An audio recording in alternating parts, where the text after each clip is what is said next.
Welcome to the show where we talk all things weightlifting. I'm your host, Seb Ostrovich, aka the voice of the people, and this is the Weightlifting House podcast.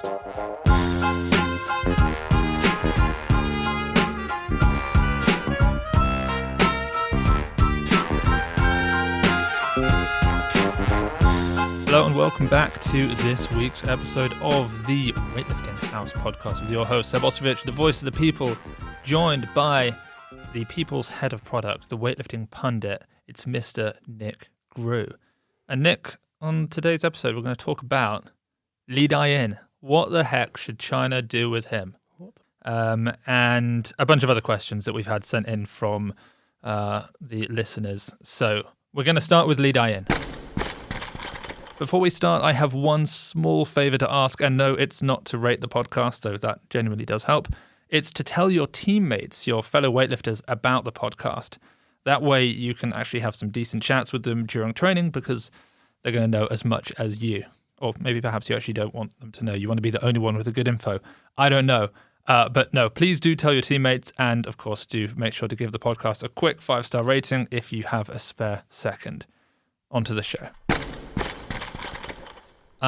It's a tricky one here because, I mean, maybe a bit of a recap as to even why we're discussing what should China do with Li Dayin. But, you know, obviously Li Dayin burst onto the scene, I guess, 2019. I remember being there. You know, I wasn't more than 15 yards from him when he came out and he hit that 206 clean and jerk. You weren't even at Weightlifting House then, I guess. 2019? No. 2020? You must have been. Yeah. Because we went to 21 Worlds together. Yeah. So it was a little bit before then even. And he looked great at 81, but he was always outshone ever so slightly by Liu Dayin, even though he snatched a world record in that category with 175. And then he moved up to 89, and he had this amazing performance at the 2023 Asian Champs in Jinju, 180 snatch world record, and a 216 clean and jerk. And that 396 total was actually the leading total for the entire quad. Even Carlos didn't surpass it until the Olympic Games. Nobody did. He just had the number one total. Tian Tao couldn't beat it. Jason Lopez couldn't beat it. And yet he wasn't selected for the Olympics. Now it's the new weight categories. And the categories are 94 for the Olympics or all the way down at 79. Or just go to 88, which is a kilo below. So the question is, what does China do with Li Dayin? Do they bump him up to 94 kilos and say, come on, let's give it a go. You're not going to be able to beat Carlos. You're not going to be able to be an Olympic champion because he's too good. Yep. But, you know, let's give it a crack. Maybe you can, if all things go well, maybe you can walk away with a silver or a bronze. Or do they say to him, look, Li Dayin, it's never going to happen. Let's stay at 88. Let's set world records and let's win every single competition that you enter. Yeah, the trouble that China now have, which they didn't have 4 years ago, longer than that ago as well, for Tokyo, is that they can't just pick out gold medalists anymore. No. They can't do that. WLHOUSE is maybe their only selection, but for Paris, it's going to be more difficult for him than it's going to be more difficult in LA than it was in Paris. Yeah. They'll probably be able to bring a 65 who's a medal contender, whether that's Li Farbin or if it's a new lifter. Maybe. And then you're sort of left with... I mean, there's no one in the 79s. Unless he goes down. Yeah, I mean, he was an 81. Yeah, he was very good at 81. He had he had some of his best performances at 81. It's just whether... I think he's gained too much muscle mass because he didn't just gain 8 kilos of fat when he went from 81 to 89. No, he must have gained a bit of muscle mass. Yeah. I don't think he could even get down to 79 anymore. I think it's more a case of stick at 88 and win all the medals or go 94. I mean, okay, so if he because goes Liu Hanhua's not coming down. No. We should announce that. Liu Hanhua Giga Chad is going to 110. But it's a bigger problem for him. Pan, the new 89. Yeah, Pan Yanhua. He's progressing each competition. He cleaned at 208. Yeah, something like that at Asians. And I mean, Li Dayin's looking tough for him to even clean jerk over 205. Yeah. It's a weird one though, because like Li Dayin is, There's only one woman in the world currently who has a world record in more than one category. Lao Fang. And or who's done it. And on the men's side, there's maybe 4, I think we worked out the other day, something like that. And he's one of them. Like, it's so rare to have a weightlifter as good as Li Dayin. He has dropped off a lot since. But he's dropped off a lot. Jinju, right? Yeah, so we did 396 in Jinju, and then since then Rehab, he was quite poor. What's he got? Have you got the totals? 383 in Rehab. 383 in Riyadh, and then Thailand 383 again. Yeah, and that's just not. What did he do in Asian Champs? Just gone. Oh, so bad. I mean, I can look it up because we got the results of Weightlifting House. Nice plug. Yeah, well, we actually spend so much money on the blog side of things at Weightlifting House now that if I don't plug it every now and then, I don't know what I'm doing. Oh, we even got him as the picture for it. Brilliant. Okay. So 89, those are the women's. Here are the men's. He took silver, 176, 203. 176. He'd made that on his second attempt. He looked right. Yeah, but why didn't he take a third attempt? It's like he thinks he's Robo or something. You're not Robo. You're not Robo. You're not Robo. That's a good Zach Tallender video. You're not Robo. 176, 203. Yeah, Pan Yinhua 209. The only thing is, like, I know Pan's young, and I know he's pretty fluffy. And I'm saying fluffy because you're not supposed to say chubby anymore, but he's just fluffy, isn't he? How's he going to look at 94? How's he going to look at 94? And can he actually gain the muscle mass to be like... Because like even if you just grab a couple decent 89s, you grab Raphael, or what's his first name? Friedrich, is it? Friedrich. You grab Robu. Jason Lopez. You grab Jason Lopez. Kademar, exactly, who's been a 96. And you just say, go to 94. You're going to expect 178, 218 out of some of them. Yeah, that's 215. Fair. Is Pan ever going to snatch 178? I think could he clinch at 220 one day? Maybe. But maybe it doesn't even... Is it just the highest ranking at the Olympics on the men's side that they can get now? It's not even going to come down to who's going to medal. Or definitely not who's going to get gold. I think for the third selection, it could come down to who's going to be the higher ranked, right? Yeah. They get to take 3 men. 3 men, 3 Liu women. Hanhua, probably a 65, and then... Who? I don't even know. They've got a 67 now. 61 who snatched very well at Asian Champs. Yeah. And then there's Li Farbin. Zhang Jinhao, who's like Mr. Rear Delts. So I feel like they will have a lighter lifter who will come through. Yeah, who might be like top 4. Yeah. And then it's going to come down to a 79 or a 94. If Li Dayin misses out from Pan Yinhua, it will be like... I mean, I don't know Li Dayin, obviously, personally. But like... he visually looks like the guy with all the talent, but a mentality that isn't on the same level. Yeah. If you know what I mean? He looks like Carlos, upper body wise. Yeah, they have the same level of crazy physique. They have the same squat. They pull the bar off the floor with the same speed. Yep. Carlos just will murder any weight and has zero fear. Li Dayin walks onto the platform. He just looks sheepish. He looks nervous. He's always shaking, and he doesn't perform. He just never performs. He performed one time in Jinju. Not one time, but kind of crazily one time, yeah. It's been 2 years since that now. It has. It's been 2 years and he's not won anything. Yeah. He's not set any records. He's not won anything. What do you do then if you're Li Dayin? How old is he? 28, I think. He's still... Okay. So he'll be 31 or 32. And... Yeah, he's 27.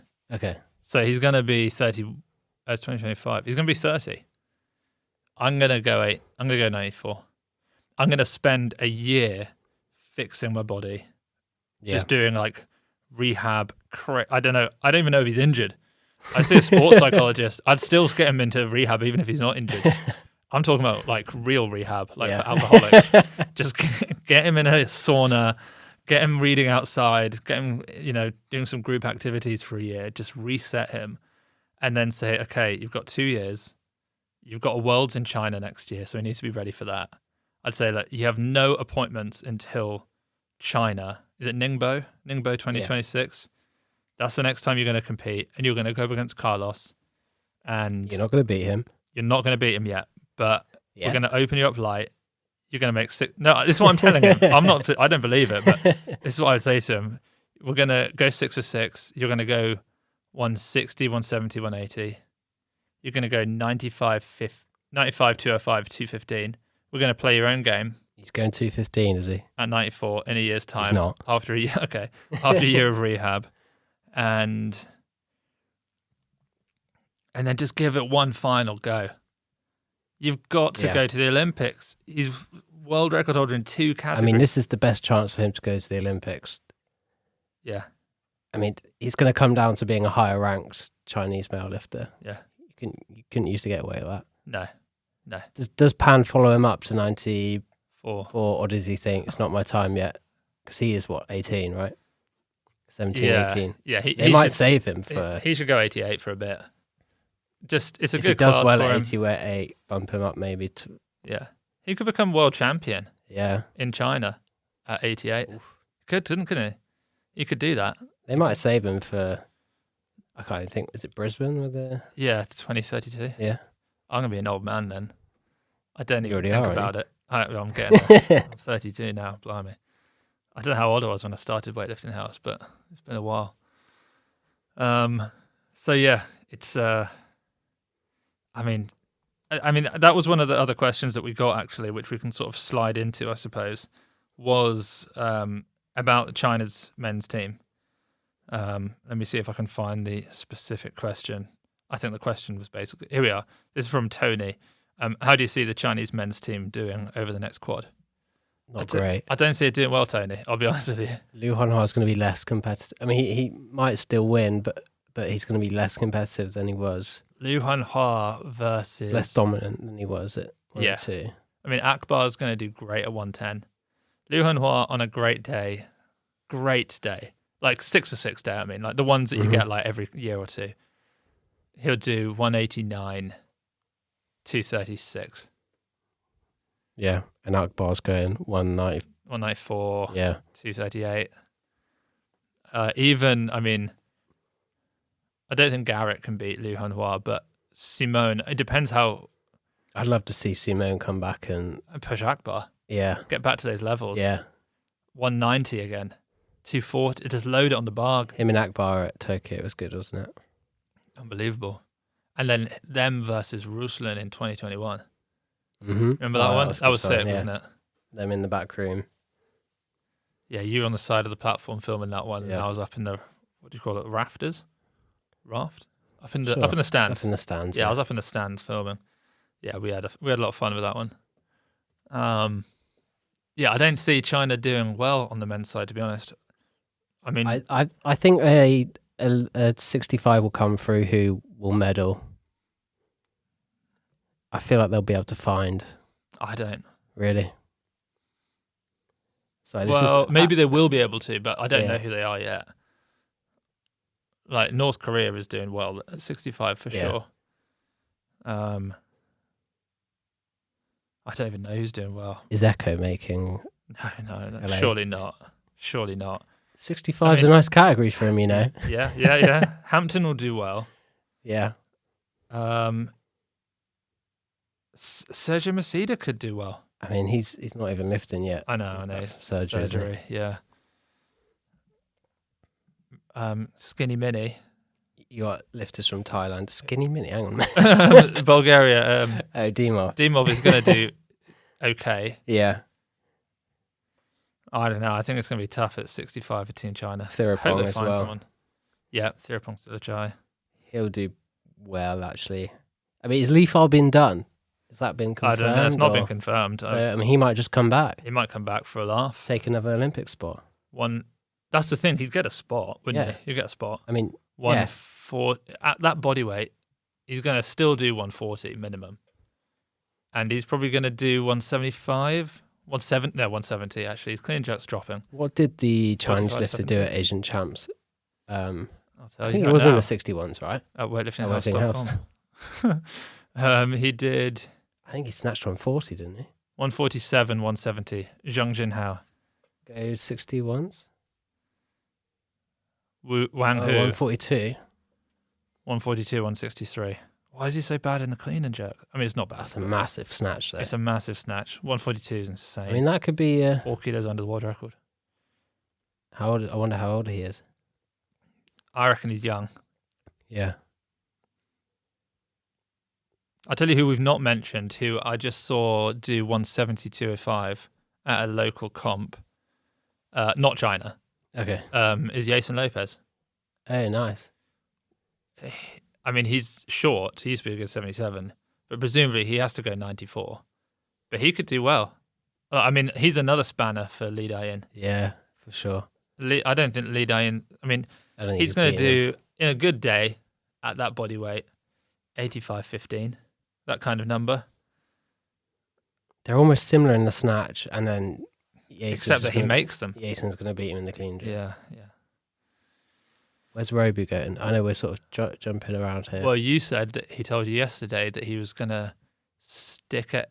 Sorry, wait. Is that secret information? No. He's going to stick at 88 for a bit? Yeah, I think he's going to stick at Worlds. Norway, 88, and then he doesn't know. Yeah.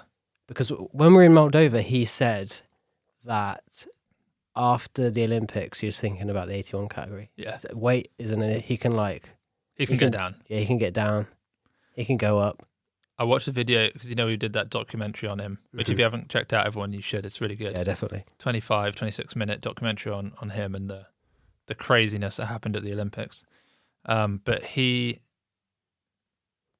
I was watching that and I saw him at 73, and I remembered filming him at 73, and he looks like a different person. You filmed him in Rome, right? Rome. Yeah. That's the first time I saw him, and it was crazy. I remember posting that video, and it went weightlifting viral. Yeah. It was like the first time anyone had seen him lift. I think we did the first sort of public video of him. It's crazy. So yeah, I mean, if 81 was a category, I could see him do it. Yeah. 79, I mean, he's one of the only 89s where you look at it and you think, you probably could lose the weight. Yeah. He's probably, you know how, like, this is a really big tangent, but you know how I've lost a lot of weight recently? Yeah. And it's surprising how much more you can continue to lose until your abs become visible. I feel like he'd be in that situation where he would keep dropping he off. would be like, well, I can't make that weight. And he'd keep going down. He'd be like, I've still got a little bit fluff on me. I can keep going. He could do it. And in a fantasy world where Robu goes up against, Richong Brisky Rama. What's happening there? I mean, they're already out clean and jerking him. Yeah, that's an issue, isn't it? He can snatch pretty well. Yeah. I mean, I don't know. I think he goes 94. Yeah, he has to. It's funny how it's a less competitive category than 94. I'll tell you, if you're interested, I'll give you the podium spot in LA. Yeah, I'd love to hear it.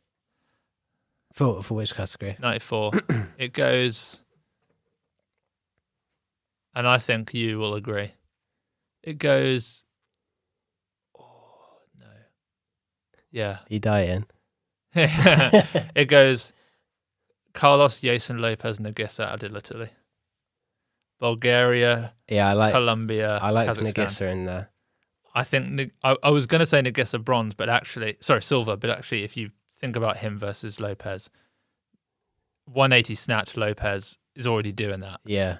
And Nagisa, I don't know if he's going to hold on to that at 94. And yeah, I think that's a good shout. I think Nagisa did 181, 219 in Gingy. But I think he might have been at 102. Yeah, that was his big 102. Yeah. So at 94, he's going to be 178 on a good day, 216. He's a world champ at 96. World champ. You cannot count that man out. He's unreal. Do you know who we never mention?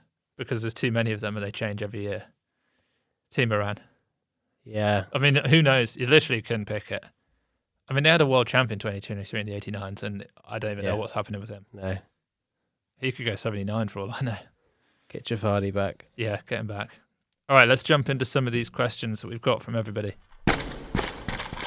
Weightlifting House training apparel doesn't just look great, it feels amazing too. With a 4.8 star rating across thousands of orders, our clothing is loved by lifters around the world. Every piece is designed from scratch using premium technical fabrics, lifter-friendly seams, and obsessive attention to detail, which is probably why we've collaborated with Olympic champions like Lashe Talakadze and Carlos Nasar. Every item has a story. Experience the quality yourself at weightliftinghouse.com. Click the link in our bio or visit the site to get your next piece of weightlifting apparel. So this one is from Kailito, which sounds like what Carlos calls himself, Yeah. Kailito. And it's about Carlos. He says, what has Carlos done in training since he's put on weight? 200, 240 incoming? I've actually not really chatted a whole lot with Carlos and Litkov since Europeans. The odd message back and forth, but not about training. You've been in touch a fair bit because we've got the Carlos clothing coming out, so you've had to do spoke deals to with them. Litkov in Moldova, he said that they're being a lot more sensible now.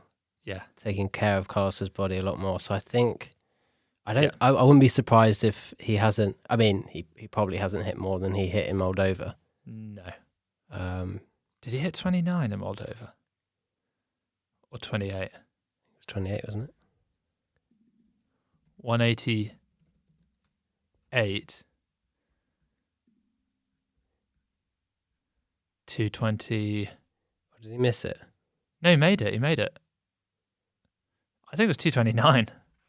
I think he did 188, 229. That's ridiculous. Let's just we're gonna have to confirm this very quickly. He did 229. Yeah. That's crazy. Yeah, I wouldn't be surprised if he hasn't done more than that No, I don't think. since then. Especially in the snatch. Yeah, that 'Cause snatch was he's a got tough snatch. issues with his shoulders and stuff, so I don't think he actually snatches that heavy anymore in training. Litkov said to me that their new physio is amazing. Absolutely amazing. So that's good.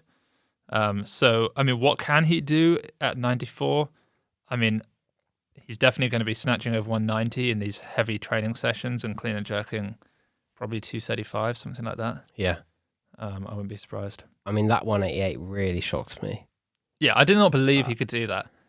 I really did. Every single competition shocks me. Yeah. I always think this has to be it. He can't go up again. Like if you said he'd do 188 at 94 in LA, I'd be like, okay. I'd be like, But wow. not that's yet. good. Not yet. Not now. No, not now. Well, what's he going to do by then? He's just turned 20 God knows. or 21. Like, I mean, what, 192? It's ridiculous. I feel like he's got more room in the clean and jerk. Yeah. And If we used to anything. think that he was a clean and jerker. He's not anymore, setting more world records in the snatch now. Okay, next question from B Brushing. I'd love predictions of where current performances from the 71s go. We just did that on the last episode, but then it specifies Iglo and Reeves. Okay, so we didn't mention Iglo. No, so we mentioned last time that Salford, at least this is what she told us, so things might have changed. But Salford? sorry, Olivia. Olivia said to us she'll go down to 69 for the Pan Am champs in a month's time, and then go up to 77 because she wants to lift more weight. And she's looking to push up towards a 160 clean and jerk by the end of her career. And she just did a new personal best at 153 in training. Yeah, I saw that. Looked really, really good. Iglo. Did you see her jerk PB? What was that? 51. Whose? Iglo's. Yes. Yeah. Put that in the newsletter, I think. Nice. So the new category, she's a 71. Iglo can either go to 69, which is non-Olympic, or 77, which is Olympic. She'll go 77. She'll She's go chasing 77. the Olympic spot, isn't she? Yeah, because I think she's pretty committed that she's going to be a doctor. She's training to be a doctor. I think she's going to do one quad and then quit. So And she was close to going to Paris, to be fair. she was. And at like her one current left. level, she would. Oh, yeah. Yeah, she's now a European champ. I mean, she's going to realize what the level is once she goes up against Olivia Songkut-Kang and Lau Guifang. Like, in Europe, she's not got a lot of pressure. It's a tough triple to go against, isn't it? Yeah, I mean, her sort of 110, 109, 134. I think she's 109, 134. Like, it's great, but it's not going to be the 125, 156 that we see from those three. Like, they are going to be they're going to be 20, 30 kilos up. And there are some other lifters in between, Angie de Gomez, lifters like that, who are also going to show iGlow what that level really is. So I think it's going to be tough for her, but I think I agree with you that ultimately she has to get a 77. And I'd back her to make a spot. I'd back her to make a spot, Yeah. Yeah. I wouldn't necessarily back her to podium, but No, I think especially in that category. it's crazy. Yeah. But I'd back her to make the Olympics, definitely. Okay, so a lot of the questions are about, who's going to do well in the new categories. We've done a whole podcast on that, so we'll leave that.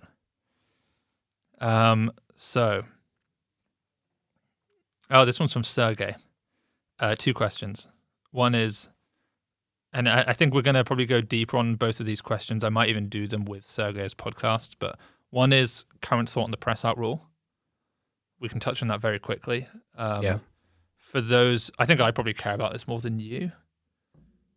I mean, you have to go through the pain of the I commentary. think that's what it is, isn't it? Yeah. I feel like I care about it more than almost anyone because as a fan of the sport, it is frustrating. It kills me on the commentary. You know how it's killing like new people watching. Yeah, it makes it bad. Yeah, I mean this last Asian Championships was the worst bit of refereeing I've ever seen. It slowed the competition down. The inconsistencies in what was and what wasn't a good lift. The lifts that would just be beautiful lifts at any other competition. You compare them to half of the world records. I mean, even I love the guy and I don't want to do him dirty, but Rahmat's world record, if you're going to be strict, it's not world record. It doesn't count. He did a double dip. There's no way how that gets past. Is it the inconsistency that is the frustrates you the most? Yeah. Yeah. The inconsistency, number one, and then the harshness of what the level is. If they're just always the same and it's just very harsh, I'd just get used to it. Yeah. It's just the fact that sometimes it's fine and sometimes it's not. And your performance is just on the whim of whoever's the jury is ridiculous. The number of people who comment in the chat and everything, and they just say, I don't understand. Or if you look at any YouTube video, people are just like, I got into weightlifting, I don't understand. Or I hate what weightlifting's becoming. It's they're doing such a disservice to the sport.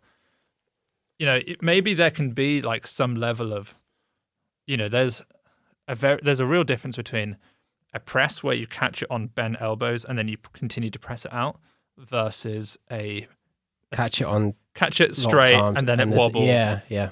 At the very least, let's just accept wobbles. Yeah.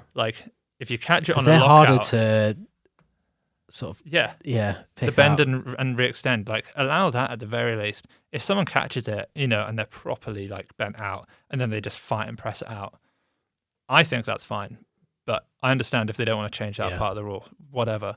But let's get rid of the silly wobble rules. It's just, I mean, on the commentary of Sergey during Asians, we called them the jury from hell. They were just, they were slows awful. The competition down. Yeah. Especially sometimes when they're taking 5-10 minutes sometimes to review a lift. It's crazy. That 71 kilo snatch world record that took 12 minutes to get called for. It's that is so awful. Okay, next one. When will Seeker Stan and Weightlifting House collab? I had a nice call with the Seeker boys the other day. We spoke for about an hour and a half. Back in the old premises. We've moved premises, haven't we? In the last few weeks. Weightlifting House little, HQ. What do you call this? Studio? Yeah, nice little podcast studio. And it's always fun chatting with them. Here's the thing, what do you mean? I mean, how would we collab? We have such different products, really. Different audiences. Probably to some degree, different audiences. Overlap, but... Yeah, we're just doing... I think two good things should coexist, but they don't have to join. I could imagine, the videos that we do are very different to the videos they do. The Instagram that they do is different. Even the product range, they sell programming, we sell, equipment chosen by champions. It's very different. We're selling belts and knee sleeves and clothing. They're selling sleeping supplements and snatch programs. So it's just, shout out to the Seeker boys, but I just don't see how we'll just continue to be friends. I mean, I know what people want is they want me to get Owen on the commentary sometimes. I can't have a swearing Irishman on the podcast. We're not gonna be able to sell. We sell the commentary for people who don't know to some different channels. So ESPN South America will often have me and Max on the commentary on their TV. And if we're swearing... I mean, that's the number one rule, right? Don't swear. Don't swear. Yeah, that's the number one thing you can't do. And that's the number one thing Owen can't not do. So, I forgot to mention the second question from Sergey, which we'll definitely just touch on lightly here, but we'll talk more about it in the future. I want to go in depth on it, is the enhanced games. Yeah, so has this come to light again because of the swimming? The swimming world records, unofficial world records, yeah. So for those who don't know, the enhanced games has received a ton of funding, I think mainly from Peter Thiel, but a bunch of really wealthy people as an untested, although I think they do test. Yeah, Cody was saying that I think they test. But you're allowed to take performance-enhancing drugs. It's more of like a safety, I don't know. Test to see what you're actually taking. Yeah. And they're trying to sort of do their own version of the Olympics and become a massive, sporting entity in their own right. And I think at the moment they are offering athletes $1 million to set world records, unofficial world records. But so was the swimmer... Was that an actual event? There were 2 swimmers. Was that an actual event that they put on? They put it on, yeah. Okay. So they were the only ones in the pool, which apparently makes it harder, actually. If you're in the middle lane, apparently you get a bit of speed from people swimming outside of you. Obviously, if you're on the outside lanes and swimming, it's turbulent and it slows you down. But and they both set 2 world records, and they each got $1 million. And and the enhanced games is going after weightlifting. Like if you go on there, enhancedgames.com or whatever it is, they have a barbell. Like they're definitely pushing for it as one of their main sports. They've mentioned it as one of their main sports that they want. And there are lots of pros and cons. I don't want to get into the drug side of the debate. I mean, my thing with that is you shouldn't break the rules. And if the rules are that you can, then, maybe it's okay for athletes who compete in that division, as long as they don't come back into the IWF, because then they can't, because they'll have been an enhanced athlete. But I think it's interesting. I've seen that the IWF and a bunch of different member federations have put out posts saying that they strongly appeal it, which is obvious because it's the only real threat that's come to the IWF in a long time. At Weightlifting House, our big thing is that we cover the sport of weightlifting. As it stands, there is only one place to see the sport of weightlifting, and it's weightlifting from the IWF. I suppose if you picture a future world like in powerlifting where there's 2 major or multiple major federations, is it the same in you follow track and field more than me? Is there like the Diamond League and also... Was there a new league that... Michael Johnson's doing? Yeah, true. I'm sort of thinking if probably going to take a long time, let's say in 10 years, you can watch weightlifting from the enhanced games and weightlifting from the IWF, I would see no reason... Personally, well, currently, maybe you're going to talk. Maybe everyone at Weightlifting House will talk me out of this. I don't see why we wouldn't cover it because it becomes the sport of weightlifting. News of the sport, I guess, isn't it? Yeah.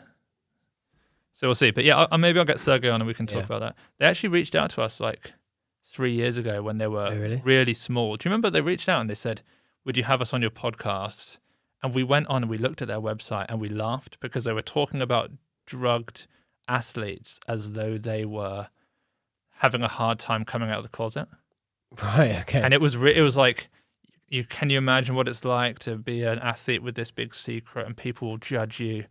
And it was like That's odd. It was almost like they went to I don't know, some gender identity website for struggling people and just took that and just changed it.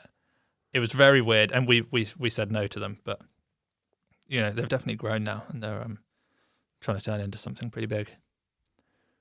Okay, let's move on. Next questions. Joey Bowser, shout out to Joey, he's a bit of an OG. He's been asking about who to watch in each weight category and to do the buy, sell, hold segment that we did once before.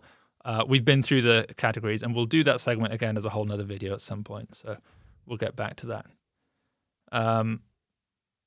We covered this slightly, but we can talk about it more. This is from D. Scott, are we going to assume that Miso goes down to 94? And I guess we spoke about we didn't properly cover that, did we? No, we said he's living in a world where he's got a lot of money now. He's got a lot of fame. It's very difficult to go into the darkness when you're living so comfortably. And the 94 is definitely the darkness for him. But what I mean is in terms of the effort to get there. Yeah, because if you look out the competitiveness of each category, 110s is looking pretty 110 is stacked. tough. The thing with 110 is like you're getting to that size where you've got to be a big man. Yeah. You've got to be 6 foot. He's not 6 foot. He's like 5'9", 5'10", isn't he? Yeah. I think 94s could be good for him. Let's say he goes to 94 versus 110. What's the difference? Because at some point you just stop maxing out what you can clean and jerk. Doesn't matter how much bigger you get. I mean, what did he put on his lifts from going to 96 to 102? He didn't. There you go. He did 228 at 94. Wasn't he a 90? No, he was a 96. 96. He did 228 at 96 and he's not beaten it. Yeah. So, I mean, his clean and jerk in Bahrain was very tough, wasn't it? And what was that, 225? 226? 225, I think. Yeah, I mean, if he went to 94 and he pulled out a 220, that's competitive. That's a medal, probably, in the clean and jerk. Well, I mean, previously we said Carlos, Nagisa, Jason Lopez. Yeah, because Nagisa and Jason aren't going to do 220. No, I don't think so. I think 220 is a silver in the clean and jerk. But Miso's going to be scraping a 170. Snatch, yeah. 170, 220 though, 390. I mean, Nagisa's going to do, 78, 216. So he might come third or fourth in total, but I feel like Miso should go to 94. It would be better for him. Yeah. It's kind of a shame because I know he won't. You think he'll go up the easier option? He'll go up and he'll tell me he wants to do 190, 240. Yeah. He told me that before Tokyo. He kept telling me I'm going to do that when I was with him in 2019 for all that period of time. Okay, this is a great question. Thoughts on the two prominent American 79s and who do you think will be in LA? So we've got Caden Cahoy, who lifted very well in the 73s. And then we have Ryan Grimsland. I think that's probably who he means by the two 73s. So Preston Powell, but I think he was an 81 in Bahrain, was he? Yeah, I don't think he's quite at that level. Yeah. He's very good, obviously, but I don't think he's quite there. I mean, Caden looks extremely good in the USA camp.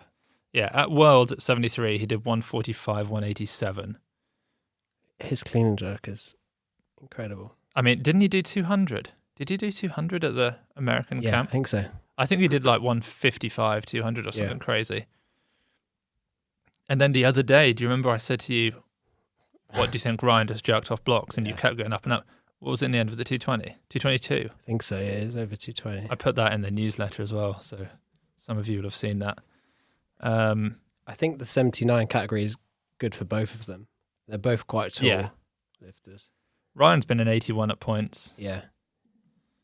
I mean, actually, it's a good class for CJ Cummings if he sort of gets himself into, competition shape. I'm not going to assume that he will, but so basically, Caden versus Ryan, eh? I mean, didn't Ryan just do something filthy off the blocks in the snatch as well, or am I just remembering his 170 from back in the day? What have you got there? 160 a week ago. 160 on the floor. Let's just see this. Yeah, I mean. Oh, yeah, and I said to him, how much did you weigh? I think he said to me he was... That was a while ago, wasn't it? 78 or something. Unreal. Weighing around 81. What did he say? Woke up 79. Woke up 79. That was for the 220 jerk. Yeah, so he's perfect body weight. Yeah. I think 155, 195 will secure it. As in, whichever of them does that will get the spot. Yeah. 350. I mean, that's going to be a whole nother podcast, Nick, when they come out with a new... Well, they've kind of done it. We can already almost do it. But, like, if we find out that the qualification system is the same... Yeah. Deciding what the top 10... Between... No, saying what's the top 10 cutoffs. Oh, I see. What total in each category do we predict everyone's going to have to hit to get a top 10? I think also battles in different countries will be a lot of fun. We need to do that. Many. So many good battles in the same category, yeah. That could be a fun one, though. I could see that. I could see that being good. Okay, so let's do one more, then we're gonna have to move on. Okay, press out rule. We've done that. Thoughts on women's classes going down in weight overall, / men's class gaps. Okay, so, well, that's the thing. I don't think the women's classes have gone down overall, because actually the women's Olympic classes have all gone up. The 49s are going to 53. The 59s are going to 63. The 71s are going to 77. The 81s are going to 86. And then the supers are the supers. So the women's categories haven't really gone down. They've actually gone up. Like, basically, if you take any current top Olympian, they're all going to be bigger people in 1 year's time. Yeah. When they come back out. So the women's classes are going up. The men's categories, the jumps are crazy. As we said this in the last one. I mean, 14 kilo jump from 65 to 79 for the Olympic categories, 79 to 94. And then the fact that there's no gap between 94 and 110 is outrageous. There's no like non-Olympic 100 kilo class or something. Like, it's just, you're a 94 if you're 110. I mean, what does Ramiro do? Ramiro comes down, doesn't he? I think 94 is all right for him. He's all right. He'll be all right there. Because he's built up from 89. Yeah, he'll be okay coming in there. Okay, last one very quickly. We do have some more questions, quite a few more actually, but this one is from Cassia. Is Rebecca Kohar and her competition return? What did we think? It was great, wasn't it? Yeah, it was great. I mean, I actually don't think that you have the sentimental attachment to Kohar, because she basically, I sort of started when she was finishing. Just left, yeah. 2019-ish. But yeah, for the people who've been following her for longer, or have been in the sport for a bit longer, she was so fun to watch, always technically perfect, sometimes lacked the absolute strength that, we'd see her like hit like a 120 clean and jerk, and then Quo would hit 140, and it was like, oh, there's still this crazy gap, but she felt like she could almost keep up in the snatch because she was technically just like flawless. And then the fact that she came back at the European Champs, she done 6 for 6, back for Team Latvia, back with coach Eduard Andruskovics. Hopefully we're going to see her training alongside Ritva Suharas again. Mm-hmm. It's just like, it's like if Ilya came back, it would just be a good time. So that'd be good. Last one, perhaps you can answer this one, Nick. This is from Brad. Seb, when are we going to see you performing a weightlifting session again, snatch and clean and jerk? When are we going to see you? Me, yeah. I think you're going to cycle out of this running phase. Oh, yeah. People don't even know about that, so that's good. And then you'll come back to weightlifting. A few power cleans, I think. A few power snatches, maybe. We'll see if the back holds up. All right. Here we go. Give me 1 week. What am I power cleaning? What are you power cleaning? I mean, you kind of did this not too long ago. Well, about a couple of years. 3 years ago. Yeah, 3 years ago. Back when. Yeah, that was gone quick. 1 week you're power cleaning. You can't get injured, or you can. Let's say I can't in that week. It's impossible for me to get injured. So 100? Keep trying. 105? I was going to say about 105. Yeah. Yeah. Something like that. That'd hit you hard, I think. Oh, yeah. When Sergio was front squat on 150 and I unracked it, I was shocked. Yeah. You putting the brakes on that for a power clean. That hurt. That really hurt. All right. That's going to be it from us. We're going to wrap up. Make sure you follow Nick online for back behind the stage. Hang on a minute. Wait, what am I saying? For behind the scenes on products, Weightlifting House products. We've got some cool things coming out. Carlos clothing. We'll hint the next stuff later. And then follow me at Seb Ostrovich. All the links to everything you need are down below. Appreciate you tuning in. We'll catch you all on another episode of the Weightlifting House podcast.